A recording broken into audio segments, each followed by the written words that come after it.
జరిగింది. Take off అయిన కాసేపటికే air India విమానం కుప్పకూలింది. మేఘాని ఏరియాలో విమానం కూలింది. విమానంలో 200 మంది వరకు ప్రయాణికులు ఉన్నట్టు తెలుస్తుంది. ఘటనా స్థలానికి రెస్క్యూ సిబ్బంది చేరుకుంటున్నారు. జనావాసాలపై ఎయిర్ ఇండియా విమానం కూలింది. ఈ ప్రమాదంలో మృతుల సంఖ్య ఎక్కువగా ఉండే అవకాశం ఉంది.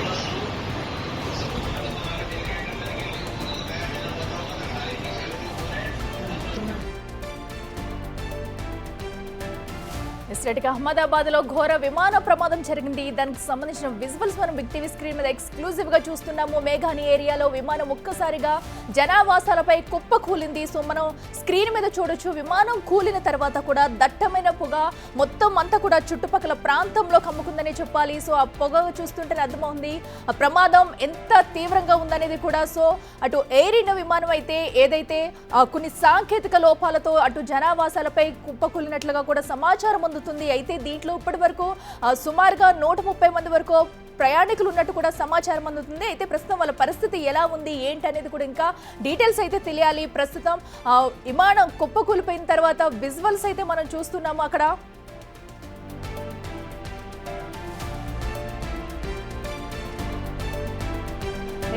విమాన ప్రమాదం గురించి మరింత సమాచారం అందించేందుకు మా ప్రతినిధి శివ లైవ్ లో ఉన్నారు. శివ చెప్పండి, మనం అక్కడ ఒక్కసారిగా కూడా ఎయిర్ ఇండియా విమానం కుప్పకూలిన ఘటన అయితే చూస్తున్నాము. అయితే సాంకేతిక లోపం వల్ల జరిగిందా? ప్రస్తుతం దానిలో ఎంతమంది ప్రయాణికులు ఉన్నారు, వారి పరిస్థితి ఎలా ఉంది, ఫుల్ డీటెయిల్స్ ఏంటి?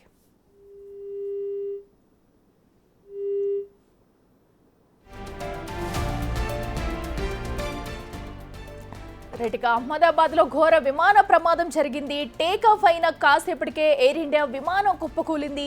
మేఘాని ఏరియాలోని ఈ ఘటన జరిగినట్టుగా కూడా తెలుస్తుంది. అయితే ప్రస్తుతం మనం దానికి సంబంధించిన విజువల్స్ మనం బిగ్ టీవీ స్క్రీన్ మీద చూడొచ్చు. విమానం కూలిపోయిన తర్వాత అటు చుట్టూ దట్టమైన పొగ అయితే అలముకుంది. ప్రస్తుతం విమానంలో ఉన్న ప్రయాణికుల పరిస్థితి ఏ విధంగా ఉంటుంది అనేది కూడా అంచనా వేయలేని సిచ్యువేషన్. మరోపక్కన వారందరినీ కూడా హాస్పిటల్కి అయితే తరలించి చికిత్స అందించేందుకు హుటాహుటిన అటు సంఘటన స్థలానికి చేరుకున్న రెస్క్యూ సిబ్బంది కూడా అటు బాధితులను రక్షించేందుకు అయితే అటు పోరాడుతున్న దృశ్యాలకు వైపు చూస్తున్నాం. మరో పక్కన చుట్టూ కూడా అక్కడ పొగ అయితే అలముకుంది. దానికి సంబంధించిన విజువల్స్ మనం కూడా చూస్తున్నాము. సో ఇక మరింత సమాచారం అందించేందుకు మా ప్రతినిధి శివ ఉన్నారు. శివ చెప్పండి, అసలు ఈ విమానం సాంకేతిక లోపం వల్ల కూలిందా? ప్రస్తుతం దానిలో ఎంతమంది ప్రయాణికులు ఉన్నారు, వారి సిచ్యువేషన్ ఏంటి? అక్కడ అహ్మదాబాద్ లో ఘోర విమాన ప్రమాదం చోటు చేసుకుంది.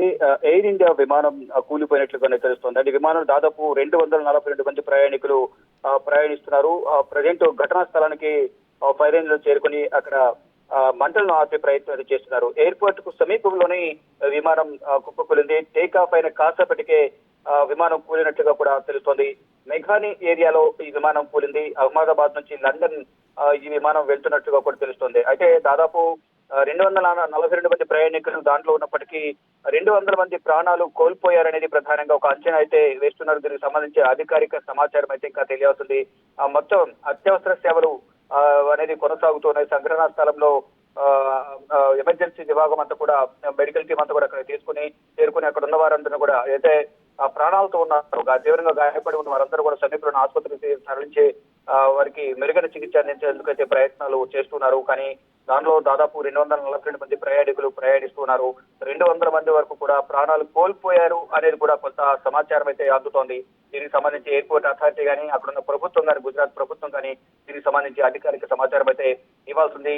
అంటే ఇది సాంకేతిక, అంటే మాక్సిమం అంతా ల్యాండ్ అయిపోయింది, టేక్ ఆఫ్ అయ్యింది. టేక్ ఆఫ్ అయిన తర్వాత ఈ ప్రమాదం చోటు చేసుకున్నట్టు కూడా తెలుస్తుంది. సాంకేతిక లోపమా, ఏం జరిగింది అనేది కూడా ఇంకా దర్యాప్తు అనంతరం అయితే తెలియాల్సి ఉంది. అట్లా శివ, అయితే విమానం ఎక్కడి నుంచి ఎక్కడికి ప్రయాణిస్తుంది? ఎందుకంటే మనకి అది టేక్ ఆఫ్ అయిన కొద్దిసేపటికే కుప్పకూలినట్టుగా కూడా సమాచారం అందుతుంది. దీనికి సంబంధించి ఇప్పటివరకు ఏమైనా డీటెయిల్స్ అందాయా?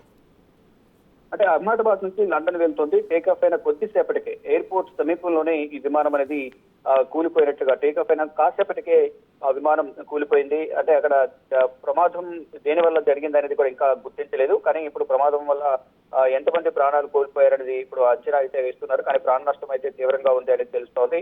దానిలో 242 మంది ప్రయాణికులు ఉన్నారు. అహ్మదాబాద్ నుంచి, గుజరాత్ లోని అహ్మదాబాద్ నుంచి లండన్ అయితే విమానం వెళ్తోంది. టేక్ ఆఫ్ అయిన మరి కాసేపటికే కూలిపోయినట్టుగా కూడా తెలుస్తుంది. సాంకేతిక లోపం, ఇతర కారణాలు ఉన్నాయా ఏంటి అనేది కూడా దర్యాప్తు అనంతరం అధికారికంగా తెలిసే అవకాశం కనిపిస్తోంది అట్లా.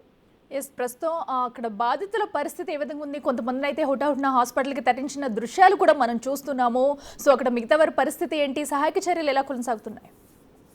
సహాయక చర్యలు వేగంగా కొనసాగుతున్నాయి. ఈ ప్రమాదం జరిగిన వెంటనే ఎయిర్పోర్ట్ లో ఉన్న సహాయక సిబ్బంది అంతా కూడా, ఎయిర్పోర్ట్ అథారిటీ కానీ అక్కడ ఉన్న సిబ్బంది అంతా కూడా, సహాయక సిబ్బంది అంతా కూడా రెస్క్యూ చేసి అక్కడ గాయపడిన వారిని కానీ మృతదేహాలను కూడా సమీపంలోని ఆసుపత్రికి తరలిస్తున్నారు. తీవ్రంగా గాయపడిన వారందరూ కూడా మెరుగైన వైద్య చికిత్స కోసం సమీపంలోని ఆసుపత్రికి తరలించి ట్రీట్మెంట్ అందిస్తూ ఉన్నారు. అక్కడ ఎయిర్పోర్ట్ అథారిటీ కానీ ఇటు గుజరాత్ ప్రభుత్వం కూడా వెంటనే స్పందించి వారందరూ కూడా మెరుగైన చికిత్స అందించాలి. ఈ ప్రమాదానికి గల కారణాలు ఏంటనే దానికి కూడా ప్రధానంగా వివరాలు వెల్లడించాలంటూ కూడా ఎయిర్పోర్ట్ అథారిటీకి ఆదేశాలు జారీ చేసిన గుజరాత్ ప్రభుత్వం ప్రజెంట్ అయితే సహాయక చర్యలు కొనసాగుతున్నాయి. గాయపడిన వారికి సమీపంలోని ఆసుపత్రిలో ట్రీట్మెంట్ అందుతోంది. శివ, ప్రస్తుతం అయితే ఘటనా స్థలంలో మంటలు పూర్తిగా అదుపులోకి వచ్చాయా? అటు ఘటనా స్థలంలో అటు ఒక పక్కనైతే రెస్క్యూ సిబ్బంది అయితే పూర్తిగా మంటలను ఆర్పేందుకు కూడా శ్రమిస్తున్నాయి. ప్రస్తుతం ఘటనా స్థలంలో సిచ్యువేషన్ ఎలా ఉంది? ప్రజెంట్ చూసుకుంటే ఈ మంటలను ఆర్పే ప్రయత్నం అయితే ఫైర్ ఇంజన్లు చేస్తున్నాయి. అంటే ఎమర్జెన్సీ ఫైర్ ఇంజన్లు ఎయిర్పోర్ట్ లోనే అందుబాటులో ఉంటాయి కాబట్టి ప్రమాదం జరిగిన వెంటనే సమీపంలో ఉన్న ఏదైతే విమానం కూలిపోయిందో సమీపంలో ఉన్న ఫైర్ ఇంజన్లు అందరూ కూడా సంఘటన స్థానాలు చేరుకొని మంటలను అయితే అదుపు చేసే ప్రయత్నం చేసి ప్రజెంట్ మంటలను అయితే కంప్లీట్ గా అదుపు చేసినట్టు తెలుస్తుంది. కానీ ఎంతమంది చనిపోయారనేది మాత్రం అంచనా వేయలేకపోతున్నారు. ఇప్పటి వరకు అందుతున్న దాని ప్రకారం సుమారు ఒక 200 మంది వరకు కూడా ప్రాణాలు కోల్పోయి ఉంటారనేది కూడా అందరూ భావిస్తున్నారు. దాంట్లో మొత్తం 242 మంది ప్రయాణికులు ఉన్నారు. దాంట్లో ఉన్న ఎయిర్ హోస్టర్స్ కానీ పైలట్, అసిస్టెంట్ పైలట్ తో పాటు ఇతర ప్రయాణికులు, మరోవైపు ఎయిర్ హోస్టర్స్ అందరితో కలిపి మొత్తం 242 మంది ప్రయాణికులు ప్రయాణిస్తున్నారు. దాంట్లో 200 మంది వరకు కూడా ప్రాణాలు కోల్పోయి ఉండొచ్చు అనేది కూడా ఒక అంచనా అయితే వేస్తున్నారు. కానీ దీనికి సంబంధించి అధికారిక సమాచారం, అధికారిక ప్రకటన అనేది ఎయిర్పోర్ట్ అథారిటీ కానీ గుజరాత్ ప్రభుత్వం కానీ చేయాల్సి ఉంది. శివ, అయితే ఇది జనావాసాలు ఉన్న ప్రదేశంలో కూడా విమానం కూలినట్టు తెలుస్తుంది. మరి అక్కడ ఎవరికన్నా ఏమన్నా జరిగిందా? సో కరెక్ట్ గా ఏ ప్రాంతంలో ఈ ఘటన చోటు చేసుకుంది? అహ్మదాబాద్ ఎయిర్పోర్ట్ ని జస్ట్ టేక్ ఆఫ్ అయి కొంచెం ముందుకు వెళ్ళగానే ఈ ప్రమాదం చోటు చేసుకున్నట్టుగా తెలుస్తుంది. మనం చూస్తున్నాం అక్కడ మొత్తం ఇన్సిడెంట్ జరిగిన తర్వాత నియర్ ఎయిర్పోర్ట్ సమీపంలోనే దీనికి సంబంధించి ప్రమాదం జరిగినట్టు తెలుస్తుంది. వెంటనే ప్రమాదం జరిగిన వెంటనే కేంద్ర హోంమంత్రి అమిత్ షా కూడా గుజరాత్ సీఎం భూపేంద్ర భాయ్ పటేల్ తో కూడా మాట్లాడి ప్రజెంట్ సిచ్యువేషన్ ఏ విధంగా ఉంది, గాయపడిన వారిని మెరుగైన చికిత్స నిమిత్తం ఆసుపత్రికి తరలించి మెరుగైన వైద్యం అందించాలని కూడా వారు చెప్తూ ఉన్నారు. మొత్తం అంటే రకరకాల ఊహాగానాలు అయితే వ్యక్తం అవుతున్నాయి. ఎయిర్ ఇండియా ఫ్లైట్ లో అంటే మొదట చెప్పిన దాని ప్రకారం 242 మంది ప్రయాణికులు అనేది కొంతమంది చెప్తున్నారు. కానీ మళ్ళా ఇప్పుడు దాంట్లో 133 మంది ఎయిర్ ఇండియా ఫ్లైట్ లో పాసింజర్స్ వెళ్తున్న ఫ్లైట్ క్రాష్ అయిందని మరి కొంతమంది చెప్తున్నారు.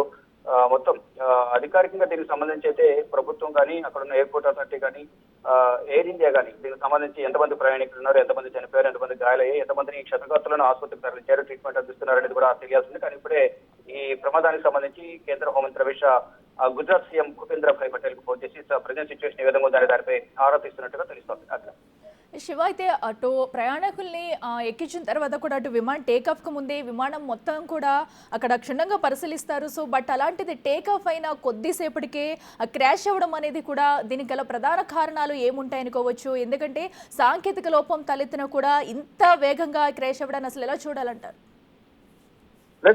సాధారణంగా ఫ్లైట్ టేకాఫ్ అయ్యేటప్పుడు మొత్తం క్లియర్ గా తెచ్చిన తర్వాత మాత్రమే అంతా టేకాఫ్ అయితే అవుతూ ఉండదు. కానీ ఇటువంటి ఘటనలు చాలా అరుదుగా జరుగుతూ ఉంటాయి. దానిలో భాగంగానే అంటే టేకాఫ్ అయిన కొద్దిసేపటికే ఈ ఘటన జరిగినట్లుగా కూడా తెలుస్తోంది. మొత్తంగా చూసుకుంటే ఏదైతే ఈ ఘటన అనేది సాంకేతిక లోపమా లేకపోతే ఏదైనా నిర్లక్ష్యం వల్ల జరిగిందా, ఏం జరిగింది అనేది కూడా మొత్తం దర్యాప్తు అనంతరం తెలిసే అవకాశం అయితే ప్రధానంగా కనిపిస్తా ఉంది.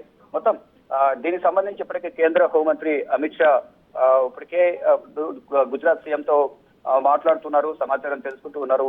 ఎక్కడ లోపం జరిగింది, సాంకేతిక లోపమా, ఏం జరిగింది అనేది కూడా తెలుసుకోవాలనేది కూడా గుజరాత్ సీఎం తో కేంద్ర హోంమంత్రి అమిత్ షా మాట్లాడారు. ఇక మొత్తంగా చూసుకుంటారు ఈ ఫ్లైట్ లో ఎంతమంది ప్రయాణిస్తున్నారు అనేది కూడా తెలియాల్సింది.